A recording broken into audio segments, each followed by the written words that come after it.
దీంతో జరిగింది. ఈ బీట్రూట్ తీసుకుంటే ఐరన్ కూడా పెరుగుతుంది మీ బాడీలో. అనీమియా, రక్తహీనతతో సఫర్ అయ్యే వాళ్ళు ఖచ్చితంగా బీట్రూట్ జ్యూస్ తాగాలి. స్కిన్ డ్రై కావడము, ప్లస్ హెయిర్ ఫాల్ కావడము, కళ్ళు కాంతి లేకపోవడము, ప్లస్ నాలుక పగిలినట్టు కావడం, పేదాలు పగిలినట్టు కావడం, బాడీలో స్వెల్లింగ్ రావడం, ఇటువంటివి కనిపించాయి అనుకోండి, ముందు మీరు బీట్రూట్ జ్యూస్ తాగి చూడండి, ఖచ్చితంగా అది కరెక్ట్ అయిపోతుంది. రెండోది, దీంట్లో పొటాషియం లెవెల్స్ బాగా ఎక్కువ ఉంటాయి బీట్రూట్లో. ఈ హార్ట్ రిథంలో తేడా వస్తుంది. కొంతమందికి పాల్పిటేషన్స్ లాగా వస్తూ ఉంటాయి, హార్ట్ కొట్టుకోవడంలో కొంచెం ఇబ్బంది వస్తూ ఉంటుంది చూసారా.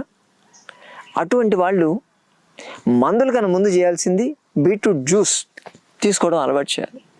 చేస్తే అప్పుడు ఈ హార్ట్ పాల్పిటేషన్స్ అనేటివి తగ్గుతాయి, హార్ట్ బీట్ అనేది ఎక్కువ తక్కువ కొట్టుకోవడం ఇటువంటి జరగకుండా ఉంటుంది.